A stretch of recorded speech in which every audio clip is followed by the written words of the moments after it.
सभी मिलकर के इस पवित्र गंगा में प्रवेश करते हैं। आज से महाराज लगातार 5 दिनों से इस मंगलमयी पवित्र भागीरथी का आनंद हम सब प्राप्त कर रहे हैं।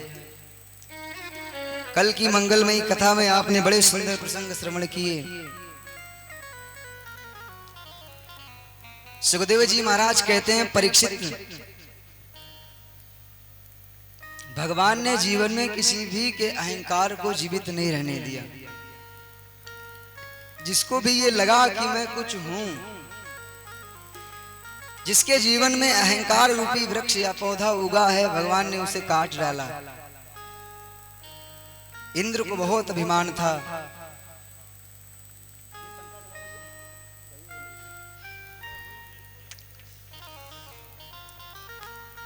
इंद्र को बहुत अभिमान था कि जो कुछ होता है सब मेरे द्वारा होता है। भगवान ने जाकर के नंद बाबा से कहा कि एक बार तो इंद्र की पूजा करके देख लो,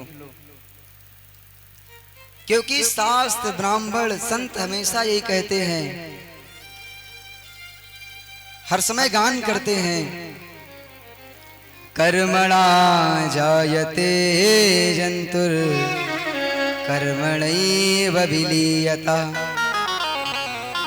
अर्थात मनुष्य जैसा जो कर्म करे, जैसा वह कर्म करता है, कर्मानुसार उसे फल प्राप्त होता है।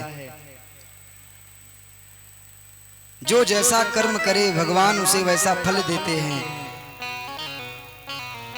तो फिर महाराज, जीवन में जैसा हम कर्म करेंगे उस कर्म के अनुसार हमें फल प्राप्त होगा। इसलिए एक बार गिरिराज भगवान की पूजा करके तो देखो। और आज पूरे परिकर को लेकर के महाराज नंद बाबा गिरिराज की शरण में आए।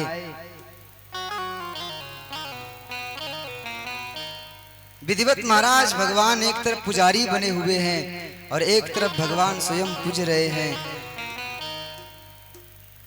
इतना सुंदर महाराज उत्सव मन रहा है। सभी मिलकर के महाराज गिरिराज पूजा का विधिवत आनंद ले रहे हैं। लेकिन जब इंद्र को पता लगा कि मेरी पूजा बंद हो गई, तो परीक्षित, इंद्र ने तो महाराज उधम करना आरंभ कर दिया। मेघों को आदेश दिया कि ये ब्रजमंडल में कोई बचना नहीं चाहिए। मेघों ने जाकर के महाराज इतनी वृष्टि की, इतनी जल वृष्टि की है। लेकिन जिसकी प्रभु रक्षा करना चाहे, जिसे भगवान बचाना चाहे, उसका संसार कोई कुछ नहीं बिगाड़ सकता। परीक्षित, भगवान ने उसी गिरिराज को महाराज 7 दिन तक अपने कनिष्ठ का अंगुली पर धारण करके रखा है। इत्त्वेकेन हस्तेन कृत्वा गोवर्धनाचलम्। परीक्षित, एक दिन नहीं बल्कि 7 दिन तक भगवान ने अपने कनिष्ठ का अंगुली पर उस गिरिराज को धारण करके रखा है। सभी भगवान की शरण में है। भगवान ने किसी पर कोई आंच नहीं आने दी। खूब जल वृष्टि हुई, मेघों के पास जल खत्म हो गया, जल समाप्त हो गया। इंद्र ने वापस जब पता किया, इंद्र को लगा कि ब्रजवासियों को कुछ नहीं हुआ है, तो इंद्र को बड़ा पश्चाताप हुआ, शायद बहुत बड़ा अपराध हो गया है। और सुखदेव जी कहते हैं, परीक्षित, जिस प्रकार भगवान ने खेल खेल में गोवर्धन को अपनी उंगली पर धारण किया, उसी प्रकार परीक्षित भगवानापितं शैलं स्वस्थाने पूर्ववत् प्रभु पश्यतां सर्वभूतानां स्थापयामास लीलया। ठीक उसी प्रकार भगवान ने गिरिराज को उसी स्थान पर धारण कर दिया, वहीं पर रख दिया। धीरे धीरे समय बीता है महाराज। 7 दिन तक भगवान ने गिरिराज को धारण किया। इंद्र महाराज को पश्चाताप हुआ। 10वें दिन एकांत में इंद्र आकर के भगवान के पास प्रणाम करते हैं और भगवान की बड़ी सुंदर स्तुति करते हैं। विशुद्ध सत्वं तव धाम शांतं तपोमयं ध्वस्तजरस्तमस्कं मायामयोऽयं गुणसंप्रवाहो न विद्यते ते ग्रहणानुबद्धा। अरे परीक्षित, इंद्र आकर के भगवान के चरणों में गिरे हैं और प्रणाम करते हैं, प्रभु विशुद्ध सत्वम, आप परम शांत परम शुद्ध हैं और आपके जैसा कोई भी महाराज पुरुष नहीं है, अर्थात आप महापुरुष हैं। प्रभु मायामयोयम अर्थात माया से महाराज आप दूर कराने वाले। प्रभु तमोगुण रजोगुण आपको कभी भी प्रभावित नहीं कर सकते, ये माया के द्वारा ही आपका संसार चलता है। प्रभु मैं तो अज्ञान था, मैं अपने अहंकार में अपने मद में इतना उतावला हो रहा था, लेकिन हे प्रभु आपने मेरे ऊपर कृपा करके आज मेरे अज्ञान रूपी अंधकार को दूर कर दिया। जो मेरे जीवन में गलत फहमी आ गई थी, जो मैं सोच बैठा था अगर आज आप नहीं होते तो मेरा कल्याण कौन करता। इंद्र ने महाराज बड़ी सुंदर भगवान की स्तुति की है, प्रणाम किया है। भगवान ने कहा इंद्र तुम्हें तुम्हारी पूजा बंद कराने का मतलब मेरा ये नहीं है कि तुम्हें कष्ट पहुंचे, बल्कि जिस अहंकार में तुम डूबे हुए हो, जिस प्रकार की तुम्हारी स्थिति बनी हुई है ना, इसलिए ये तुम्हारी शांत हो जाए, ये क्रोध तुम्हारा, ये तुम्हारे अंदर जो भाव है ना, ये भाव, ये महाराज अहंकार रूपी भाव तुम्हारे अंदर से खत्म हो जाए। विधिवत भगवान की आज प्रार्थना की है। सुखदेव जी कहते हैं एक बार महाराज नंद बाबा जी को भ्रम हो गया, तो यमुना जी में स्नान करने के लिए अर्धरात्रि में गए, तो भगवान ने वरुण के बंधन से मुक्त कराया है और ग्वाल बालों को भगवान ने ब्रह्मांड का दर्शन कराया है, वैकुंठ का दर्शन कराया। और परीक्षित धीरे धीरे समय बीता, वह सुंदर समय आया है जो गोपियों ने प्रार्थना की थी, कात्यायनी महामाये महायोग निधेश्वरी नंद गोपसुतं देवीं पतिं मे कुरुते नमः। परीक्षित वह सुंदर समय आया है, आज भगवान वंशी भट्ट के सुंदर स्थान पर बैठे हुए हैं। शरद पूर्णिमा की रात्रि है, सुंदर बेला आदि पुष्पों से सुगंध महाराज छिड़ रही है, पूरा वातावरण सुंदर मधुर लग रहा है। और आज माधव जी के मन में महाराज ऐसा संकल्प उठा, भगवान को गोपियों को दिया हुआ वो वचन याद आया है कि गोपियों को मैंने कुछ आश्वासन दिया था, कोई वचन दिया था, और इससे अच्छा अवसर और कोई नहीं हो सकता। तो परीक्षित भगवान के मन में जब महाराज ऐसा भाव हुआ तो बड़ी सुंदर भगवान ने वंशी बजाई है। पहले भगवान ने जो वंशी वादन किया वो तो पूरे जगत को सुनाई दिया, सारा जगत मोहित हुआ, लेकिन परीक्षित जो बंसी आज भगवान ने बजाई है वो सिर्फ और सिर्फ महाराज ब्रजबामाओं को ही सुनाई दी, केवल और केवल गोपियों को ही वो बंसी सुनाई दी है। क्योंकि जिसको भगवान महाराज में प्रवेश देना चाहे वही प्रवेश कर सकता है। अब महाराज जैसे ही बंसी की धुन कान में पड़ती है तो गोपियां घर के काम त्याग करके सिर्फ और सिर्फ भगवान से मिलने के लिए भागी हैं। कोई गोपी तो उल्टे सीधे वस्त्र पहन करके भाग रही है, कोई तो महाराज आधा श्रृंगार करके भाग रही है, क्योंकि आज भगवान ने याद किया है और गोपी महाराज लालायित हैं भगवान से मिलने के लिए। तो सुखदेव जी महाराज कहते हैं, परीक्षित, सबकी सब गोपियां दौड़ करके महाराज यमुना के पावन पुलिन पर आईं। भगवान को देख करके सभी महाराज प्रसन्न हो गई हैं। भगवान ने बड़ा सुंदर स्वागत किया है। सुखदेव जी कहते हैं, परीक्षित, भगवान ने जब गोपियों को देखा तो भगवान कहते हैं, स्वागतम वो महाभाग प्रियम किम करवाणि वा। पहली बात तो भगवान ने कहा, स्वागतम वो महाभाग, आओ, जितनी आई हो सबका स्वागत है, बहुत स्वागत है। प्रियम किम करवाणि वा, हे प्रिय, आप बताओ मैं आपकी क्या सेवा करूं। परीक्षित, जब गोपियों ने भगवान के द्वारा ऐसी बात सुनी तो आज सबकी सब बड़ी प्रसन्न हो गई कि आज प्रभु कह रहे हैं कि मैं आपकी क्या सेवा करूं। लेकिन अंतिम लाइन में, श्लोक में, जब भगवान ने प्रश्न किया है, व्रजस्यानामयं कश्चित् ब्रूतागमन कारणम्, अंतिम लाइन में भगवान पहले तो कहा, आओ स्वागत है, बताओ क्या करूं, किस प्रकार तुम्हें प्रसन्न करूं। तो गोपियां प्रसन्न हुई, लेकिन दूसरी लाइन में कह दिया, ब्रूतागमन कारणम, अरे आई तो हो पर आई क्यों हो। अब गोपियां विचार करती हैं, अगर कोई खुद बुलाए, कोई आपको निमंत्रण दे और कहे महाराज आए क्यों हो, तो ये तो महाराज बड़ी विपरीतता की बात हुई।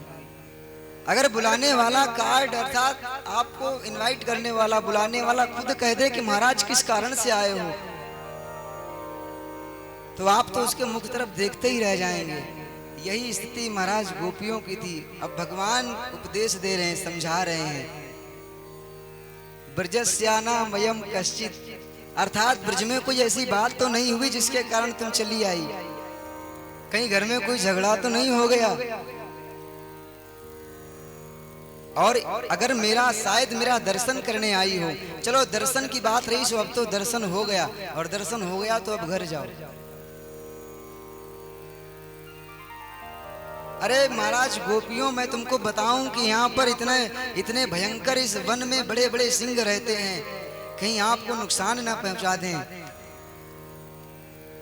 गोपियों ने अपना सिर नीचे किया, पैर के अंगूठे से महाराज जमीन को कुरेदने लगी, मन में बड़े भाव उठ रहे हैं, पर माधव से कुछ बोल नहीं पा रही। भगवान ने कहा, देवी, कहीं पति देव ने तो कुछ नहीं कह दिया, और सुनो, शास्त्र में बड़ी सुंदर बात है, दुःशीलो दुर्भगो वृद्धो जड़ो रोग्य धनो पीवा। और भगवान बड़ा सुंदर महाराज ज्ञान देते हैं, कहते हैं दुःशीलो अर्थात अपना पति गरीब हो, महाराज लंगड़ा हो, अंधा हो, बहरा हो, पर देवी कभी भी अपने पति को छोड़ करके नहीं जाना चाहिए। और कहीं घर में अगर कोई बात हो गई है तो मुझसे बताओ, लेकिन तुम अब दर्शन पा चुकी हो तो घर जाकर के वापस घर में ही मेरा भजन करना, मैं तुम्हें घर में ही प्राप्त हो जाऊंगा। गोपियां मन ही मन सोच रही हैं कि आज लग रहा है कुछ बोलना पड़ेगा, क्योंकि जब सामने वाला कुछ ज्यादा उपदेश करता है ना, तो उसको उसी भाषा में समझाना चाहिए। तो गोपियों ने बड़ा सुंदर महाराज उत्तर प्रश्न दिया है भगवान को। भगवान पूछते हैं कि घर में लड़ाई तो नहीं? गोपियों ने सिर हिलाया, नहीं हुई।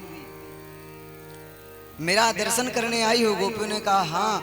तो भगवान ने कहा दर्शन हो गया है, और दर्शन होने के बाद घर में जाकर भजन करोगी तो वही मैं तुम्हें प्राप्त हो जाऊंगा। गोपियों को लगा कि पहले तो बंसी बजा करके बुलाया है, और बुलाने के बाद में महाराज ये खुद कह रहे हैं कि आई क्यों हो, तो अब तो कुछ बोलना ही पड़ेगा। तो बड़ा सुंदर महाराज उत्तर दिया है भगवान को कि मेवं विभोर्हति भवान गदितुं रसंसं संत्यज्य सर्व विषयांस्तव पादमूलम् भक्त्या भजस्व दुःखग्रहामात्यजस्मान् देवो यतादि पुरुषो भजते मुमुक्षुन्। गोपियां कहती हैं प्रभु मेवं बिभर्ति भवान गदितुम संसाम संत्यज्य सर्व विषयान स्तव पाद मूलम। प्रभु घर में कोई बात नहीं हुई, किसी से न लड़ाई हुई है, ना तो किसी से ऐसा कोई झगड़ा हुआ है, फिर किस लिए आई हो? तो बोले प्रभु हम आपके लिए सब कुछ छोड़ करके आई हैं। संत्यज्य सर्व विषयान, विषय अर्थात संसार का पति, संसार की पत्नी, सुख सुविधाएं सब कुछ त्याग दिया है। किस लिए? सिर्फ आपके लिए। और प्रभु आप बुलाते हो और बुला करके कह रहे हो कि आई क्यों हो? भगवान ने कहा देवी पति तो तुम्हारा घर में है, फिर मेरे पीछे क्यों पड़ी हो?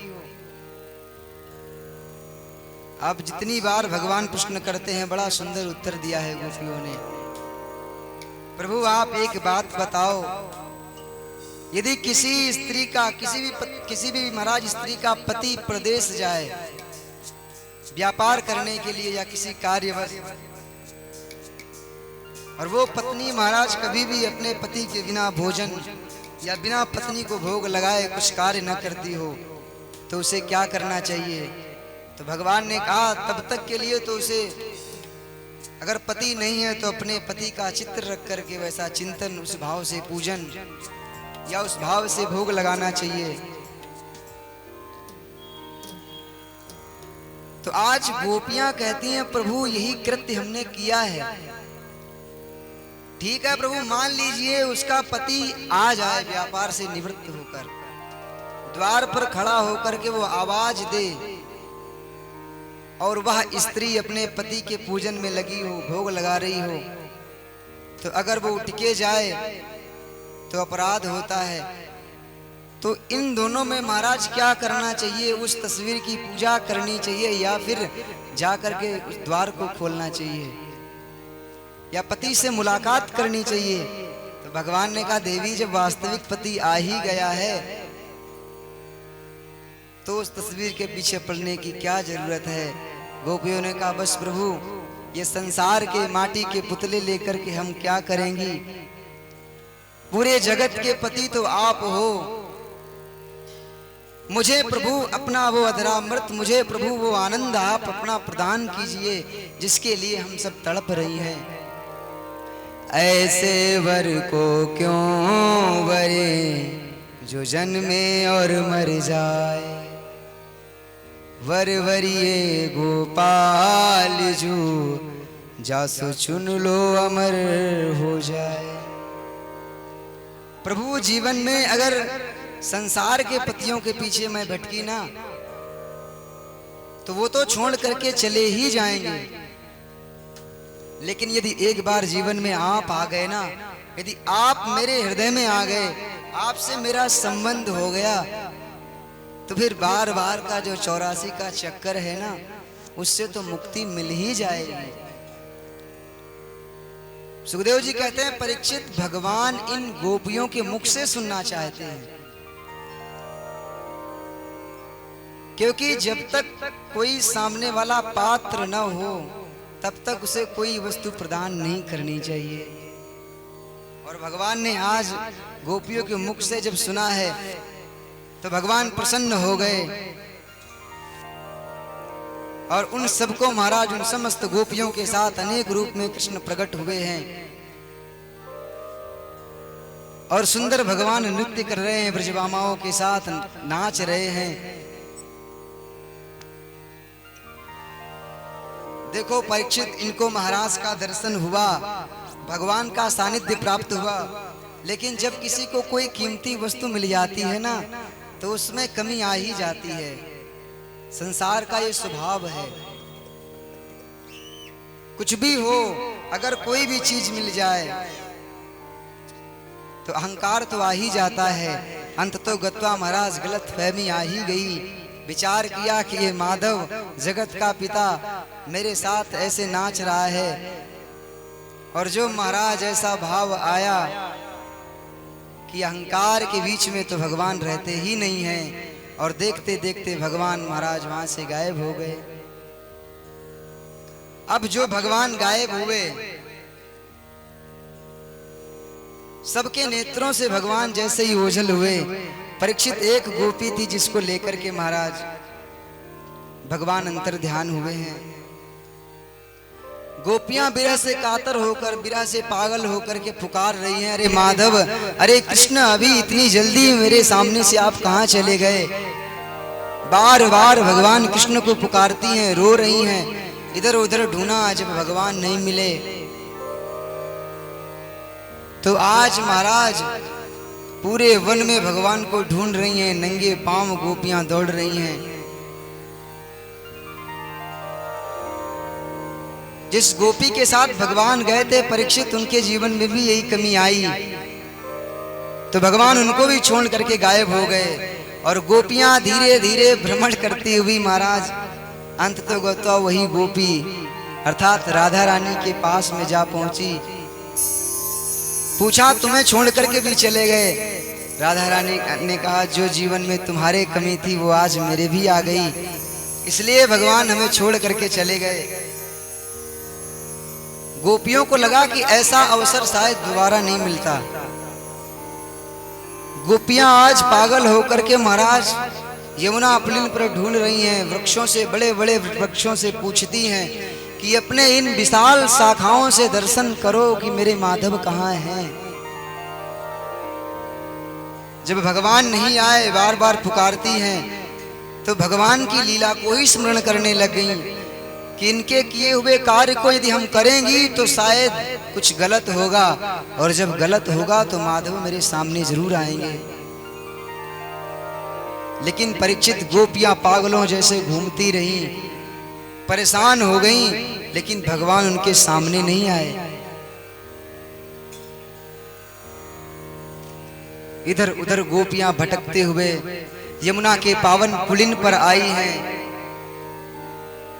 हृदय में महाराज इतना हृदय व्यथित है कि आज जो आनंद प्राप्त होने वाला था वो दूर कैसे हो गया।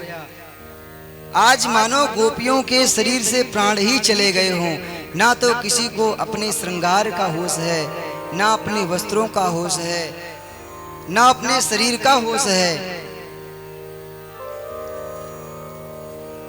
गोपियां जा करके महाराज वृक्षों से पूछती हैं, बार बार प्रश्न करती हैं, पागलों जैसी महाराज स्थिति है, और कहती हैं, प्रभु ये सब आपने ही किया है। अरे कृष्ण, अगर इसी प्रकार हमको परेशान करना था तो आपने ये प्रेम हमें दिखाया ही क्यों। यह अग्नि तुम्हारी लगाई हुई बिना पुके और बुझाएगा कौन, परिवार कुटुंब से नाता तजा उनमें अब हमें अपनाएगा कौन। गोपियां कहती हैं, प्रभु मैंने अपने परिवार का भी त्याग कर दिया, अर्थात अगर मैं अब घर जाऊं तो घर वाले मुझे घर से बाहर निकाल देंगे। मैंने आपके लिए अपना सब कुछ छोड़ दिया, और आप ऐसे हो कि मुझे अंधूरा संगीत सुना करके आप यहां से भाग गए। लेकिन याद रखो, आज इन गोपियों के प्राण चले ही जाएं, लेकिन ये गोपियां घर वापस नहीं जाएंगी।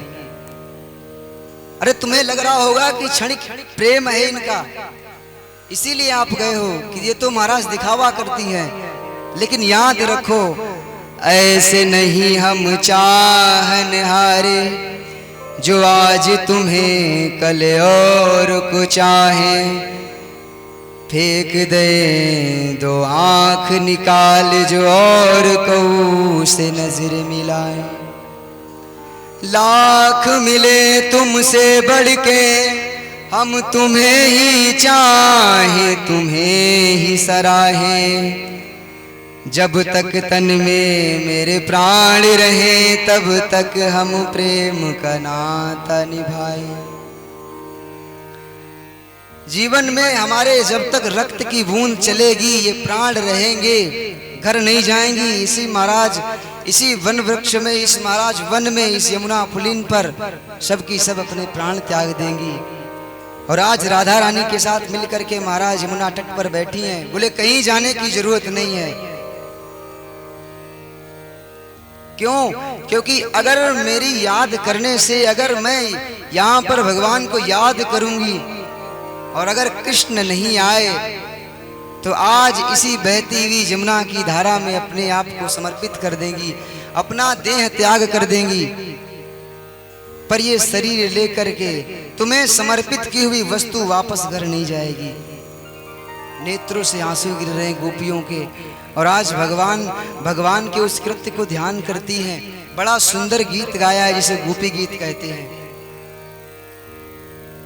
सच बताऊं, गोपी गीत की कथा को यदि गान किया जाए तो आप अगर 8 घंटे भी श्रवण करते हैं, एक श्लोक का व्याख्यान यदि आप श्रवण करें तो कम से कम महाराज आधा से 1 घंटा बीत जाएगा।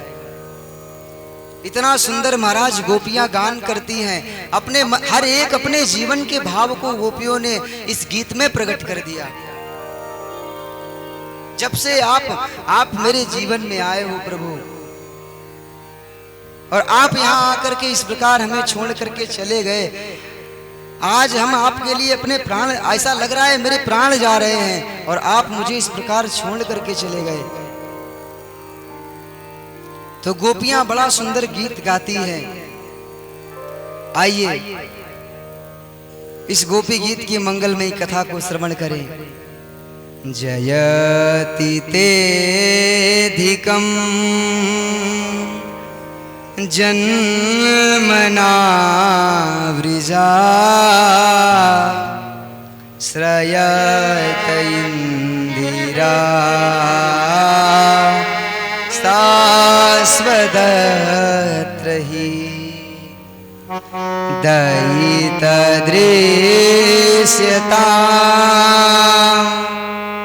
दीक्षुतावकाश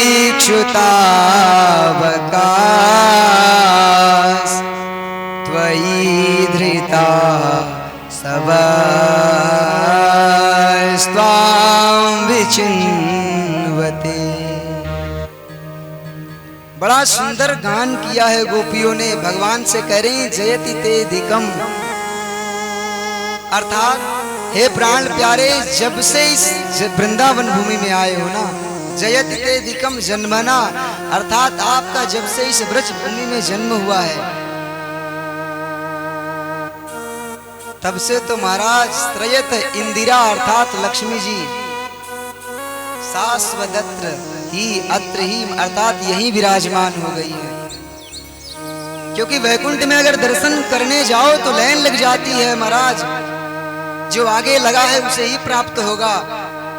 लेकिन वृंदावन में आकर के महाराज जो देखना चाहे, कभी गाय चरा रहे हो, कभी तो महाराज बालकों के साथ क्रीड़ा कर रहे हो। क्या सुंदर स्वरूप है, बहुत अच्छे हो आप। पर दयित दृश्यताम, अच्छे तो हो प्यारे, कम से कम एक बार दर्शन तो दे दो। दयित दृश्यताम दीक्षुतावकाश, एक बार अपनी शकल तो दिखा दो। क्यों? क्योंकि त्वयि धृता सवस्त्वाम विचिन्वते। अरे कृष्ण, तुम्हारे पास ऐसा लग रहा है, त्वयि धृता, तुम्हारे पास मेरे प्राण रखे हुए हैं। इसलिए प्रभु एक बार अपना दर्शन तो करा दो। अरे कृष्ण, हम आपकी महाराज ऐसी दासी नहीं है कि आपसे कुछ कर प्राप्त करें, अर्थात कुछ पैसा लें, कुछ धन लें या कुछ सुख सुविधाएं लें। सुरतनाथ थे शुल्क दासिका, मैं कोई शुल्क की बात नहीं करती। अरे हम सब ने तो कभी आपसे किसी चीज की मांग भी नहीं की है कि आप परम पिता हो, मुझे महाराज सुविधा दे दो, मुझे घर दे दो, मुझे स्वर्ग दे दो। अर्थात निशुल्क, हर प्रकार से महाराज निशुल्क दासी हैं आपकी। और आप ऐसे हैं कि महाराज अधूरा संगीत सुना करके चले गए। अरे कृष्ण, अगर ये गोपी हम सब मरना चाहे ना तो मर भी नहीं सकती। क्यों? क्योंकि मेरे पास मेरे प्राण हैं ही नहीं। तो गोपियां कहना चाहती हैं कि मेरे प्राण तो प्रभु आप लेकर के गए हो, मेरे प्राण तो आपके पास हैं, अगर हम मरना चाहें तो मर भी नहीं सकती। और सुनो, अगर इसी प्रकार मारना ही था, अगर ये कष्ट दुख देना ही था, विसजलाप्ययाद व्याल राक्षसाद। अर्थात गोपियां कहती हैं विसजलाप्ययाद, प्रभु अगर मारना ही था तो उस विषैले महाराज कालिया नाग से हमारी रक्षा क्यों की। अगासुर बकासुर रोज आते थे, कम से कम सुकून से मर तो सकती, लेकिन तुमने मुझे मरने भी नहीं दिया। और आज आप इस प्रकार मार रहे हो कि अगर मरना चाहें तो प्राण ही मेरे पास नहीं है। आज प्रभु मर ही नहीं सकती, किसी भी प्रकार अगर प्रयास करें तो मरना हो ही नहीं सकता। लेकिन एक बात कह दूं प्यारे, तुम्हारे जीवन में तुमसे जुड़ने के बाद सब कुछ संसार का छूट जाता है। तव कथामृतम तप्त जीवनम कविभिरीडितम कल्मषापहम् श्रवणमंगलम्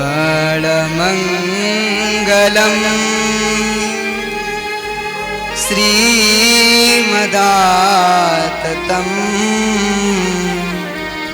भुवि गृह्णन्ति ते भूरिदा जना।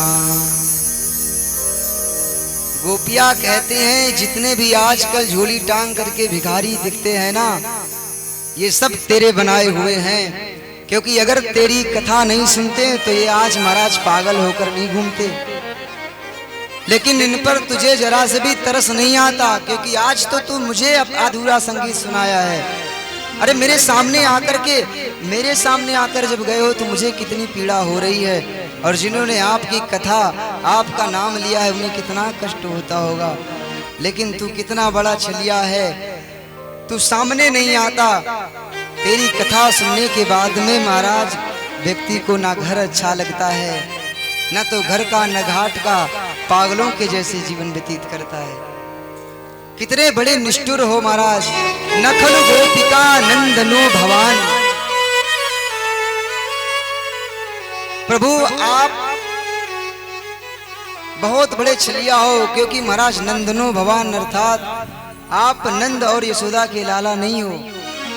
ये हम जानती हैं कि आप जगत के पिता हो, लेकिन आज हम जैसी गोपियां प्राण त्याग रही हैं, लेकिन आप दर्शन देने नहीं आ रहे हो। रीति हो हर्ष की इस भरोसे की, रीति हो हर्ष की इस भरोसे की, 4 दिन जिंदगी के गुजर जाएंगे, 4 दिन जिंदगी के गुजर जाएंगे। क्या भरोसा ये वक्त भी आएगा, क्या भरोसा ये वक्त भी आएगा। वादा कर के वो हमसे मुकर जाएंगे, 4 दिन जिंदगी के गुजर जाएंगे।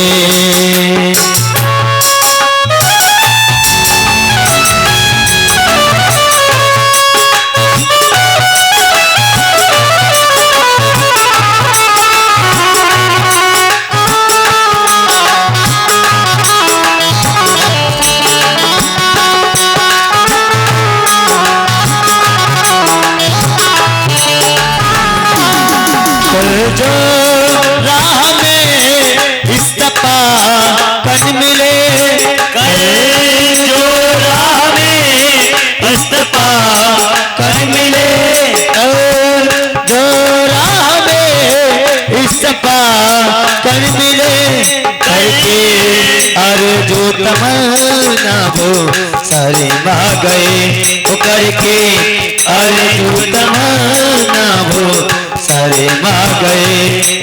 मुस्कुरा के कहा रास्ता छोड़ दो, मुस्कुरा के कहा रास्ता छोड़ दो। हमको जल्दी है हम अपने घर जाएंगे, 4 दिन जिंदगी की गुजर जाएंगे। क्यों नहीं आए श्याम, क्यों नहीं आए, क्यों नहीं आए श्याम, क्यों नहीं आए, क्यों नहीं आए श्याम, क्यों नहीं आए, क्यों नहीं आए श्याम, क्यों नहीं आए।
ये मिली है खबर घर से निकले श्याम, ये मिली है खबर घर से निकले श्याम। अब जाने न जाने कहाँ जाएंगे, अब जाने न जाने कहाँ जाएंगे।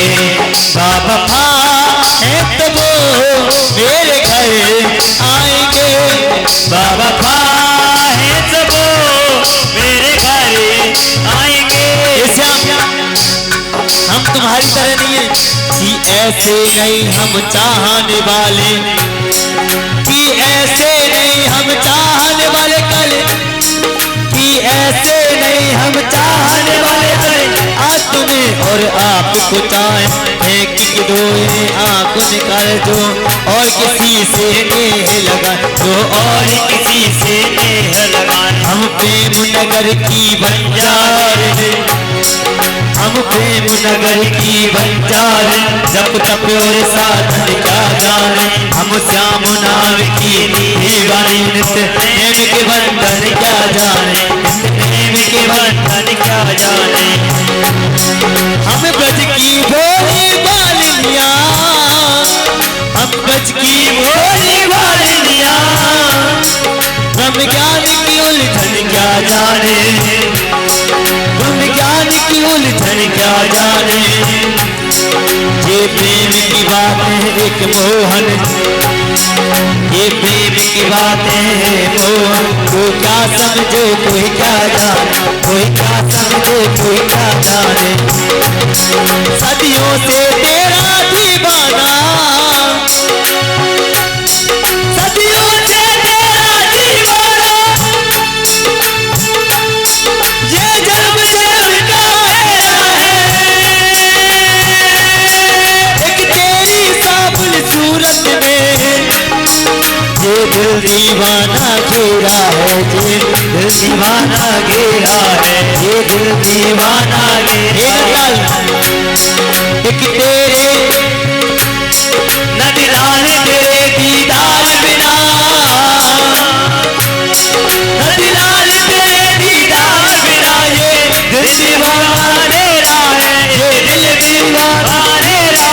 एक बार तू मुझसे आ कह दे, एक बार तू मुझसे आ कह दे, क्या तू मेरा है, तू मेरा है, तू मेरा है, तू मेरा है, तू मेरा है, तू। लेकिन ये मिली है खबर घर से निकले श्याम, ये मिली है खबर घर से निकले श्याम। अब जाने न जाने कहाँ जाएंगे, बाबा है तो वो मेरे घर आएंगे, बाबा है तो वो मेरे घर आएंगे, बेवफा है तो वो जाके घर जाएंगे। 4 दिन जिंदगी ही गुजर जाएंगे।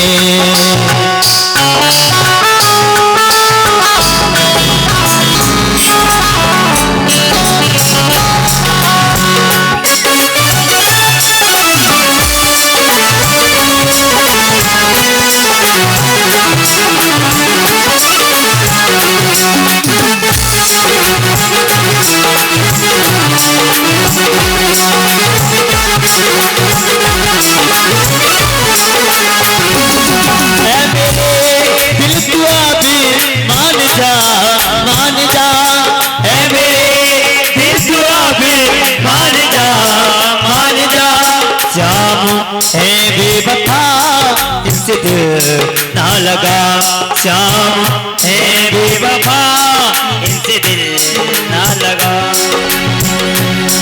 पहले मुख चंद्र दिखा करके फिर हाय वियोग लगाया क्यों, चढ़ना मत पान करा करके बिस्का फिर पान कराया क्यों, बिस्का फिर प्यार पिलाया क्यों, बिस्का फिर प्यार पिलाया। बस एक ही बार ऐसा करके, बस एक ही बार ऐसा करके, बस एक ही बार ऐसा करके फिर बात सदैव रुलाया क्यों। मनमोहन मोह नहीं रखते, जब आप ये मोह का बंधन नहीं रखते हो, मनमोहन मोह नहीं रखते, फिर मनमोहन नाम डराया क्यों, मनमोहन नाम डराया। तुमने मनमोहन नाम क्यों रखा लिया अपना, मनमोहन नाम नहीं रखते, मनमोहन नाम रखा है तो मनमोहन मान रखा है, मनमोहन नाम रखाया। मेरे दिल तू अभी मान जा, मान जा, मेरे दिल तू अभी मान जा, मान जा। श्याम है बेवफा इनसे दिल ना लगा, श्याम है बेवफा इनसे दिल ना लगा। वो आएंगे घर चले जाएंगे, वो आएंगे घर चले जाएंगे, तेरी प्रीत को बदनाम कर जाएंगे। 4 दिन जिंदगी ये गुजर जाएंगे, 4 दिन जिंदगी ये गुजर जाएंगे, 4 दिन जिंदगी ये गुजर जाएंगे, 4 दिन जिंदगी ये गुजर जाएंगे। प्रीति मोह हंस की इस भरोसे पे की, 4 दिन जिंदगी के गुजर जाएंगे। भूल बांके बिहारी लाल की जय, जय जय श्री राधे, जय जय श्री श्याम, श्री राधे।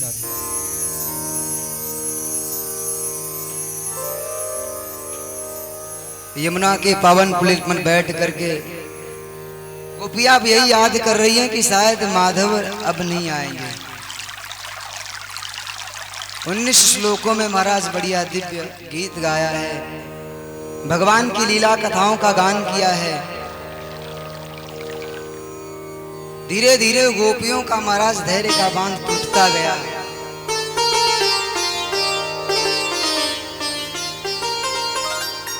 गोपियों को लग रहा है कि शायद एक बार अब जब चले गए तो वापस नहीं आएंगे। लेकिन सच बताऊं, गोपियों का लगाव इतना था कि उनको कृष्ण के सिवा और कुछ दिख ही नहीं रहा था। और महाराज काफी समय भी बीत गया। गोपियों को लगा कि अब कृष्ण नहीं आएंगे, तो सब की सब खड़ी हुई, विचार किया कि कृष्ण के बिना ये जीवन लेकर के अब करेंगे क्या। और जैसे ही महाराज गोपियां यमुना जल में कूदने के लिए चलती है, सुखदेव जी महाराज कहते हैं परीक्षित आद हृदय गोपियों का पिघल गया कि शायद वो हमेशा जीवन भर जिस प्रकार मेरे साथ खेलते रहे, आज लग रहा है प्राण भी चले जाएंगे फिर भी वो वापस नहीं आएंगे। लेकिन परीक्षित जैसे ही गोपियां उठ करके यमुना जल में कूदने को महाराज लालायित हुई, उसी समय महाराज आश्चर्य हुआ है। तासामावीर भोक्षौरी स्मयमान मुखाम्बुजा पीताम्बरधरास्त्रग्वी साक्षान् मन्मथ मन्मथा।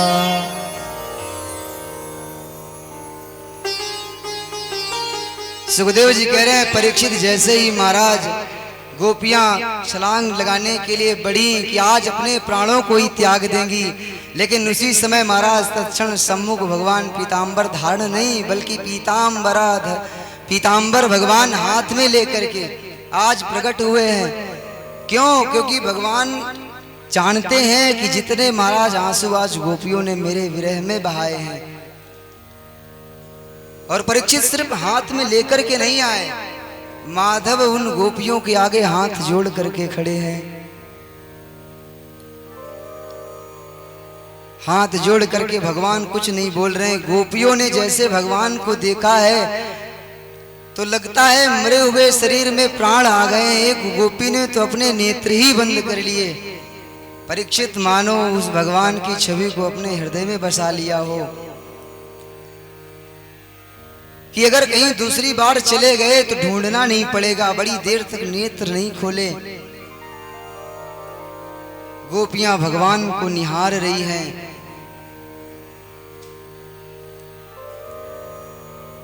भगवान आज गोपियों को देखते हैं तो गोपियों से कहते हैं कि गोपियों, तुम्हारा दुख जितना आज तुम इस प्रकार मेरे बिना दुखी हुई हो, ऐसा ही दुख मुझे तुमसे ज्यादा प्राप्त हुआ है। सब की सब गोपियां कहने लगी एक नंबर का झूठा है तू,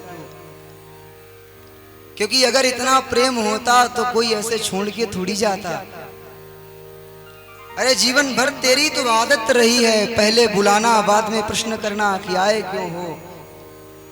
जब कोई तेरे महाराज तेरी कथा में तेरे सत्संग में पड़ जाए तो जीवन भर रोता ही रहता है।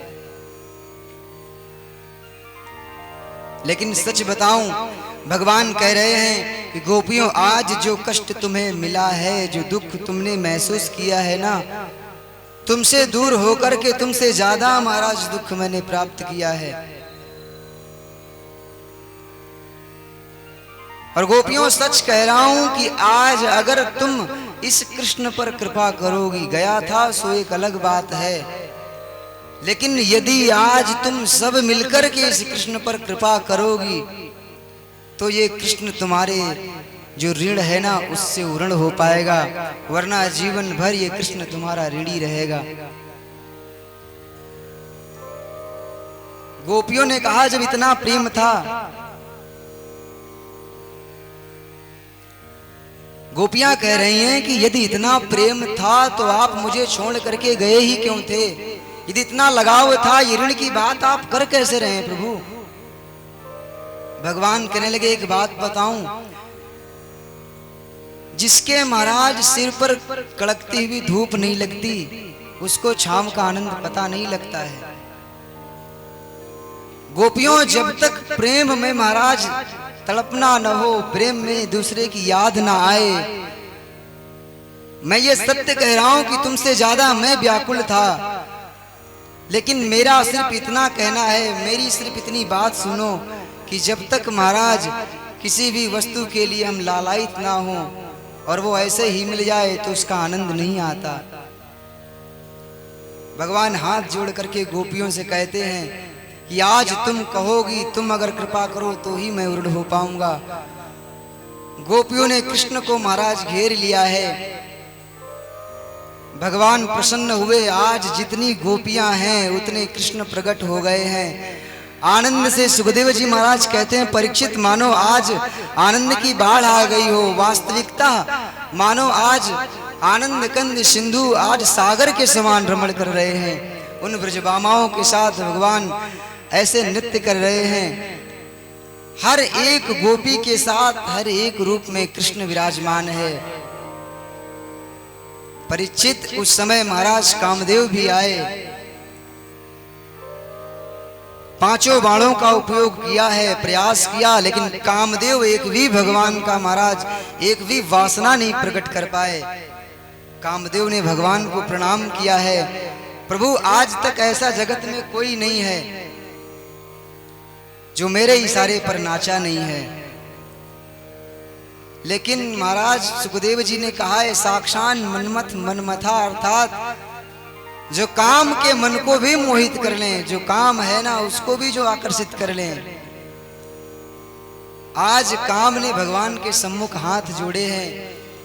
और परीक्षित ये कोई रास साधारण नहीं है, ये समझ सिर्फ वही सकता है जो महाराज भगवान से जिसका संबंध है। परीक्षित भगवान के इस सुंदर रास में भगवान भोलेनाथ भी आए। भगवान भोलेनाथ को जब पता लगा है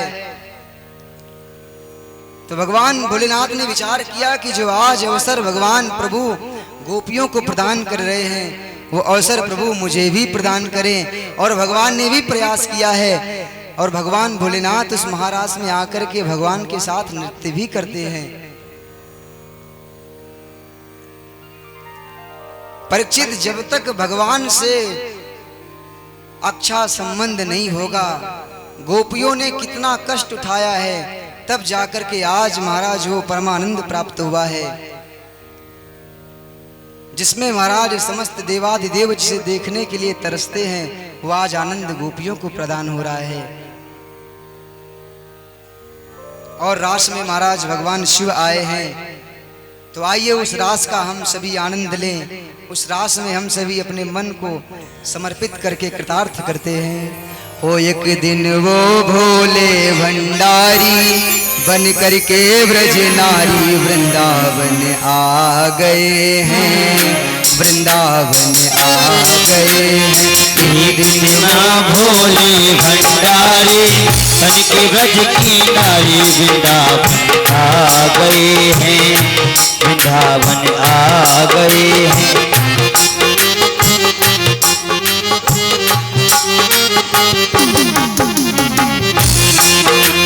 पार्वती जी मना तिहारी ना माने त्रिपुरारी वृंदावन आ गए हैं, वृंदावन आ गए हैं। पार्वती जी मना तिहारी ना माने त्रिपुरारी वृंदावन आ गए हैं, वृंदावन आ गए हैं।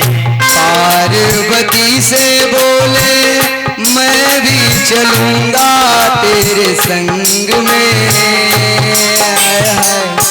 पार्वती से बोले मैं भी चलूंगा तेरे संग में, तेरे संग में। राधा संग श्याम नाचे मैं भी नाचूंगा तेरे संग में, तेरे संग में। राधा संग श्याम नाचे मैं भी नचूंगा तेरे संग में, ओ तेरे संग में। ओ रास रचेगा ब्रज में भारी, रास रचेगा ब्रज में भारी। हमें दिखाओ प्यारी वृंदावन आ गए हैं, रास में आ गए हैं। एक दिना भोले भंडारी बन करके ब्रज नारी वृंदावन आ गए हैं, वृंदावन आ गए हैं।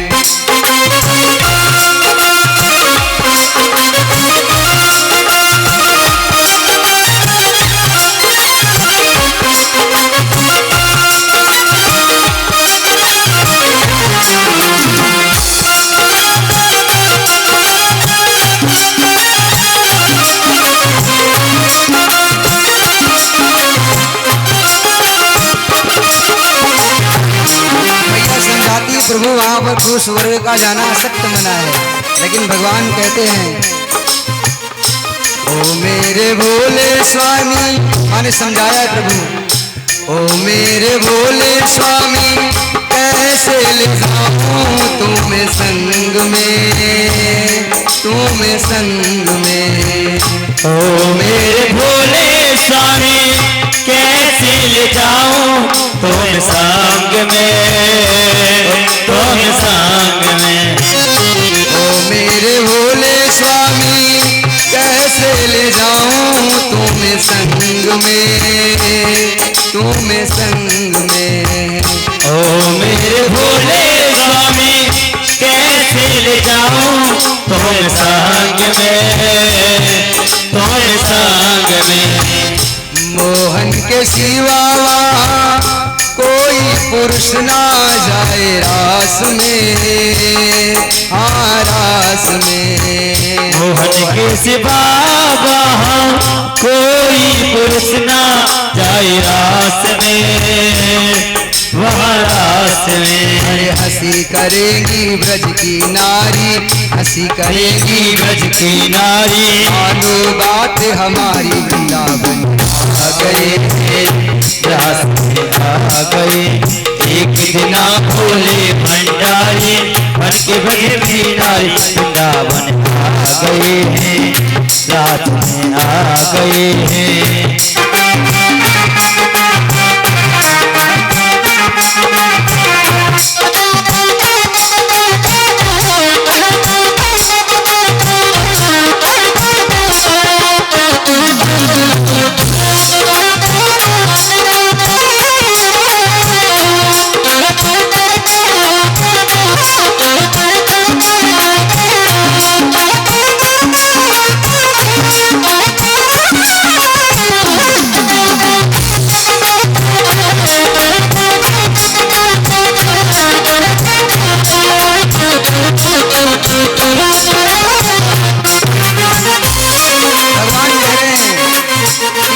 बना दो कि कोई जान ही ना पाए मैं हूँ कौन।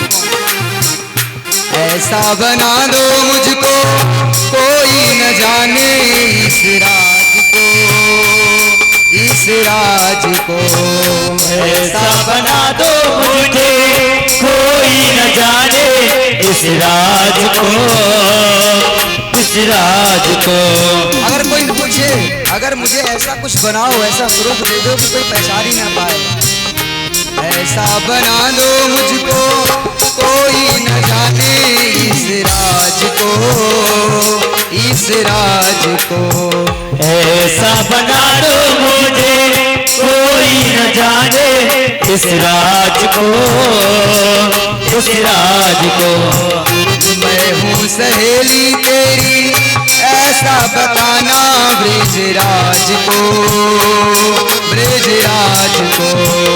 मैं हूँ सहेली तेरी ऐसा बताना ब्रजराज को, ब्रजराज को। बना के जोड़ा पहन के साड़ी, चाल चले मत वाली वृंदावन आ गए हैं, वृंदावन आ गए हैं, आ गए हैं।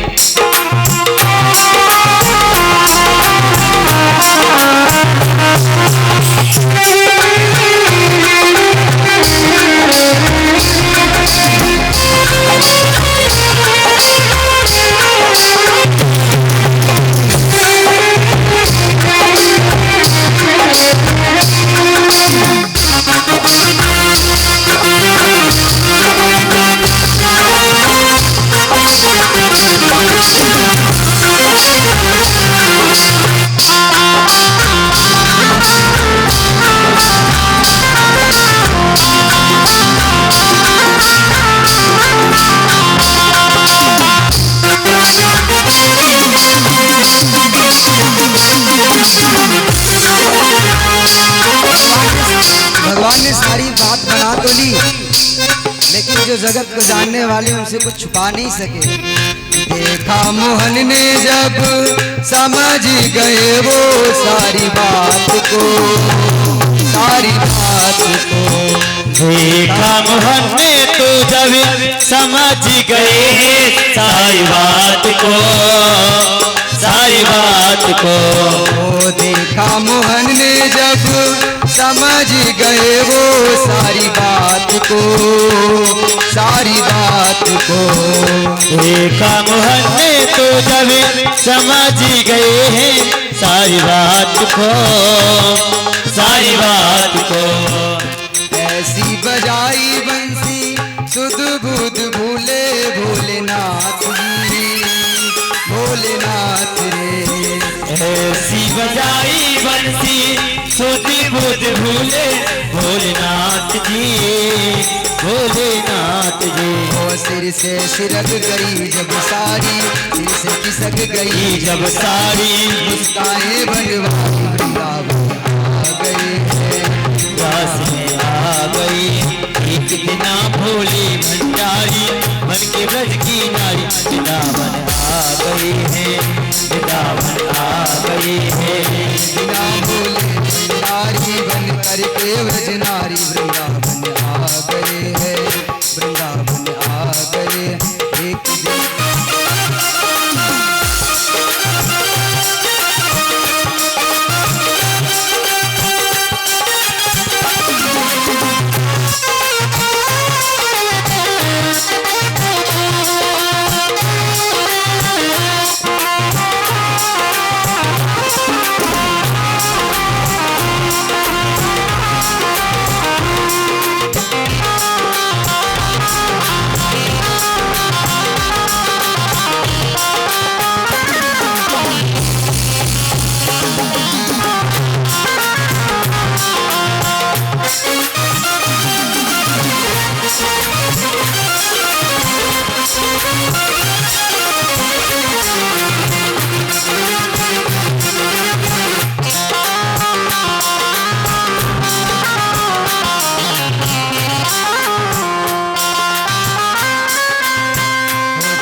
दयाल तेरा तब से गोपेश्वर हुआ नाम रे, हुआ नाम रे। दीनु दयाल तेरा तभी से गोपेश्वर हुआ नाम रे, हुआ नाम रे। ओ मेरे भोले बाबा तेरा वृंदावन हुआ धाम रे, हुआ धाम रे।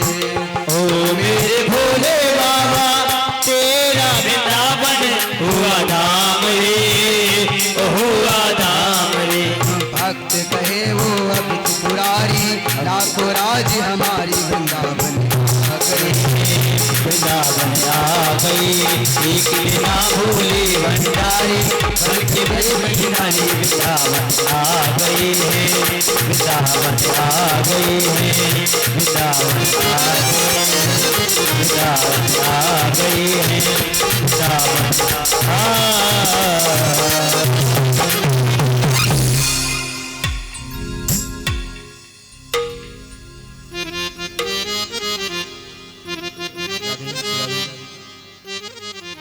वो एक दिन वो भोले भंडारी बन करके व्रज नारी वृंदावन आ गए हैं।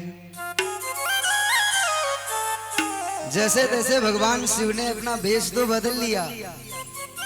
भगवान शिव गए भी, क्योंकि इनके जैसा वैष्णव और इनके जैसा सत्संगी तो कोई हो भी नहीं सकता। जिनके जीवन का आधार है कृष्ण, जो सब कुछ महाराज जिनकी संपत्ति ही भगवान कृष्ण है। लेकिन नियम ऐसा था, भगवान को अपना वेश बदलना पड़ा। और जब महाराज भगवान कृष्ण ने जैसे ही दृष्टि डाली तो विचार किया कि गोपियों के बीच में महाराज ये कोई गोप यहां से कैसे आ गया। भगवान ने महाराज ऐसा किया कि भगवान ऐसी बंसी बजाई भगवान ने कि नृत्य में भगवान को याद ही नहीं रहा कि मैं क्या कर रहा हूं। और जब महाराज प्रेम में पागल होकर के कोई स्त्री नाचे तो वो फिर भी अपना ध्यान रखती है, लेकिन अगर कोई पुरुष जो जीवन में कभी महाराज जिसने कभी साड़ी पहनी ही ना हो, जिसे महाराज उस विषय पर ज्ञान ही ना हो, तो आज महाराज सारे आभूषण सब कुछ आज छूट गया है। और भगवान शिव को देख करके भगवान हंस रहे हैं। चरणों में प्रणाम किया है और आज महाराज उसी वृंदावन धाम में भगवान शिव का स्थान बना हुआ है। देखिए परीक्षित, महाराज प्रसंग कोई साधारण नहीं है। महाराज की कथा को समझने के लिए महाराज ये सिर्फ 10 मिनट की कथा या श्लोक हम सुन तो लेते हैं, लेकिन सच बताऊं महाराज प्रसंग आरंभ होने से यदि एक श्लोक भी आप सुन लेंगे, यदि आप अपने सच्चे भाव मन से श्रवण कर रहे हैं, तो आपका हृदय महाराज आनंद से भर जाएगा। सिर्फ सुनने से परीक्षित उस व्यक्ति को महाराज का दर्शन हो जाता है, लेकिन अज्ञानी मूर्ख कुछ ऐसे होंगे जो इस महाराज को महाराज अनेक प्रकार से कुदृष्टि से देखते हैं। लेकिन परीक्षित भगवान सर्वसमर्थ जगदीश्वर हैं। देखिए जिस समय भगवान ने महाराज रास किया है, उस उम्र में महाराज किसी को काम वासना हो ही नहीं सकती है। और परीक्षित वहां पर एक गोपी नहीं थी, अनेक गोपियां थी, लेकिन हर गोपी को यह दिख रहा है सिर्फ कृष्ण है और मैं हूं। परीक्षित हर व्यक्ति के हृदय में महाराज वो भाव हो तो स्वतः उसके हृदय में आत्मा में भगवान रमण करते हैं, इसमें कोई संदेह नहीं है। और आज महाराज विधिवत महाराज के प्रसंग को श्रवण कराया है। सुखदेव जी कहते हैं परीक्षित, धीरे धीरे समय बीता, भगवान ने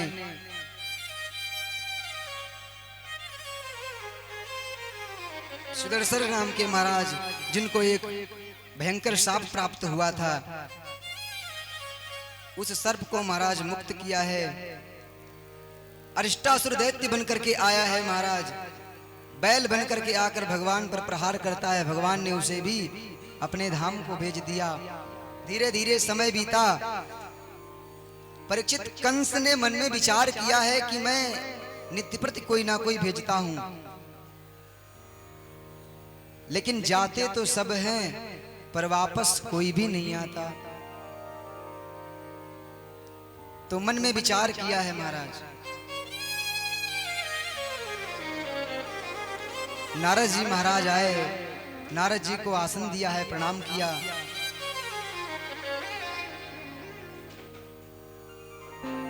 नारद जी से सारी बात बताई।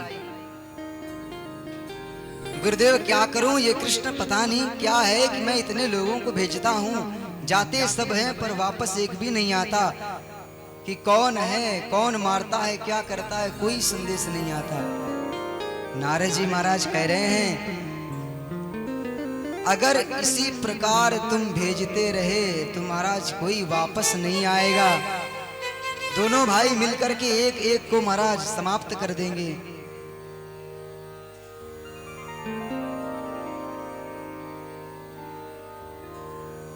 कंस कह रहा है, गुरुदेव फिर मैं करूं क्या? कंस कह रहा है, प्रभु मैं करूं क्या, ऐसा कौन सा काम करूं? तो नारद जी महाराज कह रहे हैं, देखो कुछ ऐसी योजना बनाओ जिनमें ये जो दोनों कृष्ण बलराम है ना, ये स्वतः तुम्हारे पास चल करके आ जाएं।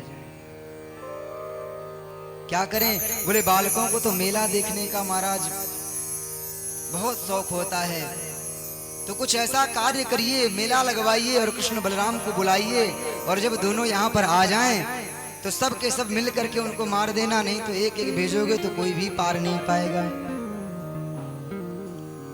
और अब महाराज नारद जी की बात सुन करके कंस ने अक्रूर जी को बुलाया है। प्रातः काल मेरा रथ लेकर के जाना है और कृष्ण बलराम को लेकर के आना है, ये सारे काम तुम्हारे हैं महाराज। अक्रूर जी महाराज रात में आए, नींद नहीं आई, विचार कर रहे हैं ये कंस मुझे भगवान कृष्ण को लेने भेजेगा और कहीं कोई घटना हो गई तो मैं उन महाराज ब्रजवासियों को, वृंदावन वासियों को क्या मुख दिखाऊंगा। लेकिन कंस का सख्त आदेश है तो जाना तो पड़ेगा। परीक्षित प्रातः काल हुआ, सुंदर महाराज कंस का रथ लेकर के अक्रूर जी महाराज प्रस्थान करते हैं। अब जब भगवान की मार्ग के तरफ कोई भक्त बढ़ता है तो स्वतः उसके महाराज मन के भाव परिवर्तित हो ही जाते हैं। अक्रूर जी महाराज मन ही मन विचार कर रहे हैं कि कंस कैसा भी सही, पर कंस के द्वारा भेजे जाने पर मुझे प्रभु का सानिध्य प्राप्त होगा और आज मेरे भाग्योदय हो गए हैं। किं मया चरितं भद्रं किं परं किं तपं परमं तपः किं वाथाप्यार्हरे अते दत्तं यद द्रक्ष्याम्यद्य केशवम्। बोले महाराज किं मया चरितं भद्रम, अर्थात मेरे जो किए हुए पुण्य है ना आज उदय हो गए।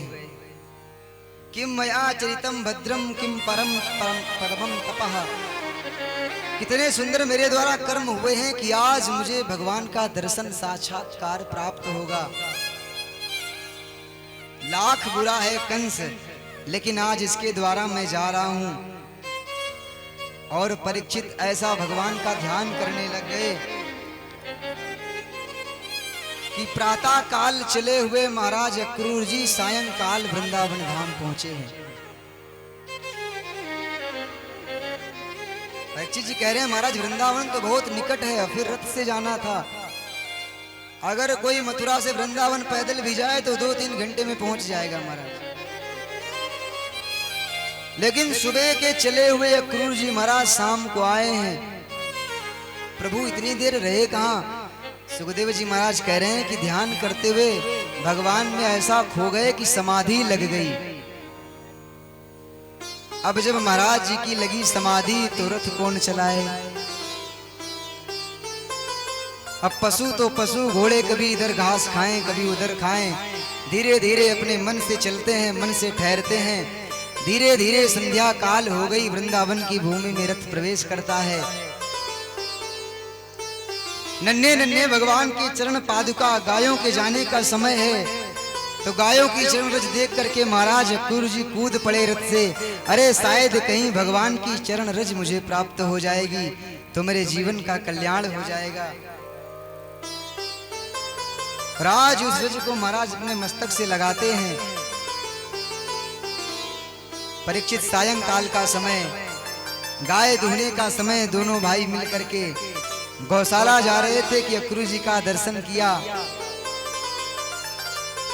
तो दौड़ करके भगवान ने प्रणाम किया। अक्रूर जी कहने लगे प्रभु अगर आप उल्टी गंगा बहाओगे तो हम जैसे दास का कल्याण कैसे होगा? अरे प्रणाम तो हमें करना चाहिए। भगवान ने हाथ पकड़ा, नंद भवन ले जा करके नंद बाबा से मुलाकात कराई, मैया यशोदा से मुलाकात कराई। शाम के समय भोजन से निवृत्त होकर के जब अक्रूर जी महाराज सैया पर शयन करने लगे तो भगवान कृष्ण आकर के अक्रूर जी के चरणों में बैठ गए।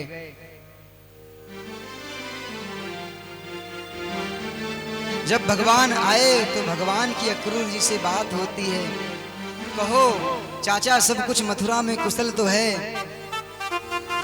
तो अब महाराज अक्रूर जी से भगवान जब इस प्रकार पूछते हैं तो अक्रूर जी महाराज कह रहे हैं कि देख कन्हैया, जब तक कंस है तब तक मथुरावासी कभी सुखी नहीं रह सकते, और उसी कंस ने ही तुम दोनों को लेने के लिए मुझे भेजा है। अब मैं किस प्रकार नंद बाबा से तुम दोनों के लिए मथुरा जाने का संदेश कहूं? तो भगवान ने सारी बात बताई है। बोले सिर्फ आप मथुरा जाने की बात करना और 2 दिन की बात करना, उसके बाद में क्या होगा सब कुछ मैं देख लूंगा। और आज महाराज अक्रूर जी उठ करके नंद बाबा के पास गए, सारी बात बताई है। नंद बाबा ने तो मना किया है, लेकिन भगवान ने जब आग्रह किया तो नंद बाबा कहने लगे ठीक है, हम सब मिलकर के महाराज मथुरा के मेला को चलेंगे। प्रातः काल हुआ है। नंद बाबा ने समस्त ग्वाल बालों को लेकर के महाराज गाड़ी में बिठा करके प्रस्थान किया। और इधर जैसे रात्रि में महाराज गोपियों के कान में ये खबर पड़ी कि अक्रूर जी आए हैं, और किस लिए आए हैं, भगवान को लेने आए हैं, तो गोपियों को रात में नींद नहीं आई। सबकी सब एकत्रित होकर के महाराज अक्रूर जी को कोसती हैं, बोली अक्रूर नहीं, इसका नाम तो क्रूर होना चाहिए, क्योंकि इससे बड़ा महाराज क्रूर कर्म करने वाला और कोई हो ही नहीं सकता। कैसा प्रारब्ध है हमारा, जब जब महाराज भगवान कृष्ण की कृपा प्राप्त करने का अवसर होता है, हमारे जीवन से, हमारे घर से आज हमारे प्राणों को लेने आ गए। और आज महाराज ब्रह्मा जी के लेख को याद करके गोपियां आज ब्रह्मा जी को सुना रही हैं। अहो विधात स्तवना क्वचित् दया संयोज्य मैत्रा प्रणयेन देहिना तांश्चाग्रतार्थान् विअनंग पार्थकं विक्रीडितं ते भगचेष्टितं यदा। अहो विधातस्तवना क्वचित् दया। अरे इस ब्रह्मा के नजरों में जरा सी भी दया नहीं है, क्योंकि अगर जरा सी दया होती तो मेरे प्रारब्ध के साथ इस प्रकार नहीं खेलते। अहो विधातस्तवना क्वचित् दया संयोज्य मैत्रा प्रणयेन देहिना। अरे जिस प्रकार नन्हे नन्हे बालक महाराज छोटे छोटे घर बनाते हैं, खेलते हैं खूब महाराज, और जब मन भर जाता है तो लात मार कर उसे फोड़ भी देते हैं, इसी प्रकार इस ब्रह्मा ने हम सबको बना करके हमारे प्रारब्ध के साथ, हमारे साथ खिलवाड़ करके आज मुझे ये दुख जो दे रहा है, जरा सी भी से महाराज दया नहीं आती।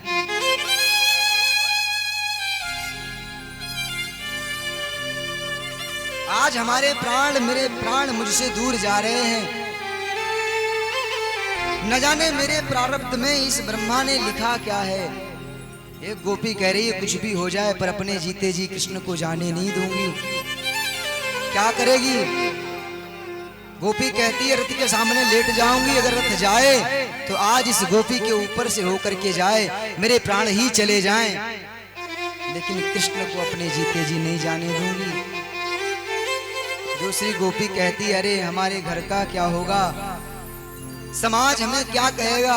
गोपियां कहती हैं जब हमारे प्राण वल्लभ ही नहीं रहेंगे तो इस समाज को लेकर के मैं करूंगी क्या। जैसे तैसे महाराज कोई रात्रि व्यतीत हुई है, प्रातः काल जब रथ जा रहा है तो रथ के चारों ओर महाराज गोपियां घेर करके खड़ी हो गईं। और जब महाराज गोपियां चारों तरफ घेराबंदी करके खड़ी हैं, अब अक्रूर जी का रथ हाँकना मुश्किल हो गया। रथ अक्रूर जी हाँक नहीं पा रहे, भगवान की तरफ देखते हैं, बोले कृष्ण अब अगर तुम कुछ करो तो ही रथ आगे बढ़ेगा। भगवान रथ से नीचे उतरे,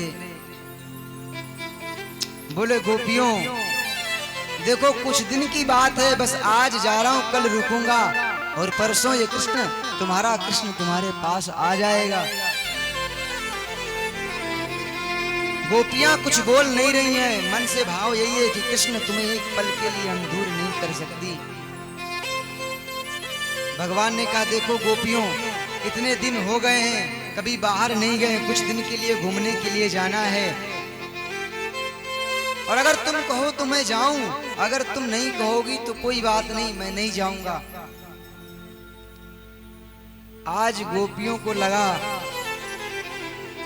कि मेरे रोकने से इनको कष्ट होगा,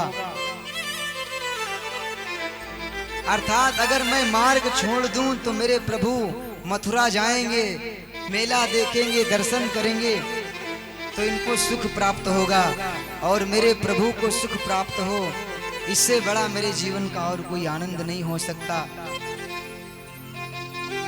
क्योंकि प्रेम में अगर दूसरे को महाराज प्रयास यही करना चाहिए कि वो प्रसन्न कैसे रहे।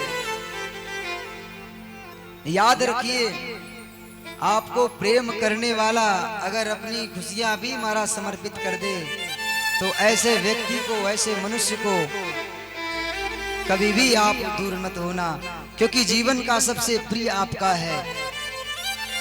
गोपी ने विचार किया कि मेरे रोकने से इनको कष्ट होगा और प्रभु को कष्ट हो तो मुझे कितना कष्ट होगा। गोपियां कहती हैं, कृष्ण क्या सच में तुम 3 दिन बाद, 2 दिन बाद आ जाओगे?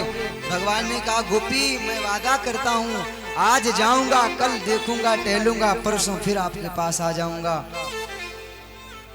गोपियों के नेत्रों से अश्रुपात हो रहा है, मार्ग छोड़ दिया। भगवान रथ पर बैठे हैं और वायु वेग से महाराज अक्रूर जी ने रथ को हाँका है। जब तक महाराज धूल उड़ती रही तब तक भगवान के रथ को महाराज गोपियां निहारती रही और अक्रूर जी महाराज चलते चले गए हैं। अक्रूर जी महाराज को बीच में भ्रम हुआ तो भगवान ने दर्शन दिया है।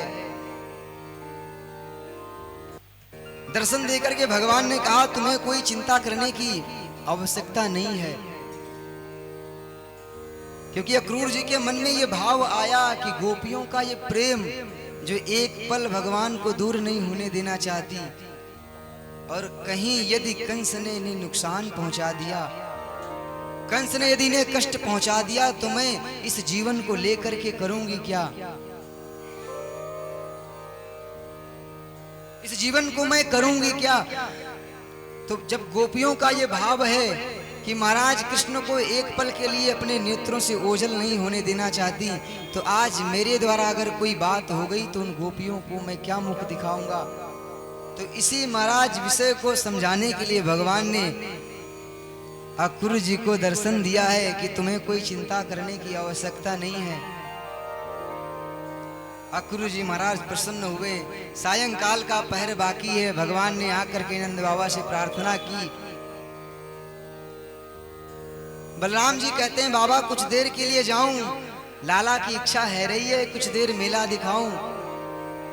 और जिस प्रकार परीक्षित राम जी महाराज लक्ष्मण को लेकर के गए थे जनकपुरी घुमाने के लिए, इसी प्रकार आज महाराज बलराम जी भगवान कृष्ण को ले जा रहे हैं।